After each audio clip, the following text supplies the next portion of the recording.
ভাই আমার মানুষ হাজারটার কথা হোক, কিন্তু আমার আম্মু একটা অরিয়র, আমার আম্মু একটা যোদ্ধা। বিলিভ মি, ওমর ভাইয়ের এই ভিডিওটা দেখার পরে মনের অজান্তে আমি কান্না করে ফেলছি। এই জায়গায় দাঁড়ায় আমি আমার আম্মুরে আই লাভ ইউ কম, আমার নানির আই লাভ ইউ কম। আজকে আমি এই জায়গায় আই লাভ ইউ আম্মু, আই লাভ ইউ নানি। কোন সময় তোমাকে ভালো সন্তান হইতে পারি নাই।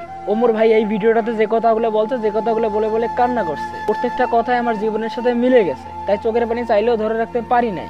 আজকে আমি ওমর ভাই যে লাইফটা পার করে আসছে আমি কন্টিনিউয়াসলি ওই লাইফটা পার করতেছি। তাই ওমর ভাইয়ের জন্য আমাদের বুক ভরা ভালোবাসা, ওমর ভাইয়ের জন্য প্রত্যেকটা স্বপ্ন বাস্তবায়ন করতে পারে। বুঝছিল না একা। আমি যতদিন থেকে ওমর ভাইয়ের ভিডিও দেখি ঠিক ততদিন থেকে আমি ওমর ভাইয়ের একটা বিগ ফ্যান। ওমর ভাইয়ের কমেডি ভিডিওগুলো দেখলে আপনারা যতই কষ্টে থাকেন না কেন মন ভালো হয়ে যায়। কিন্তু দেখেন যে মানুষটা কমেডি ভিডিও বানিয়ে আমাদেরকে উপহার দেয়, সে মানুষটার ভেতরে কতগুলো কষ্ট লুকিয়ে আছে। হয়তো ওমর ভাইয়ের মতো আরো অনেকে আছে যারা প্রকাশ করতে পাইতেছে না। তা গাইস, ওমর ভাইয়ের জন্য সবাই দোয়া করবেন, ওমর ভাইয়ের জন্য তার স্বপ্নগুলো বাস্তবায়ন করতে পারে। এবং আমার জন্য দোয়া করবেন, আমি আপনাদের জন্য দোয়া করব। এবং আপনারা যদি এই ছোট ভাইটাকে সাপোর্ট ভালোবাসা দেন তাহলে আমার স্বপ্নগুলো বাস্তবায়ন হতে পারে। I love you আম্মু, I love you নানি। তা ভালো থাকবেন, সুস্থ থাকবেন, আল্লাহ হাফেজ।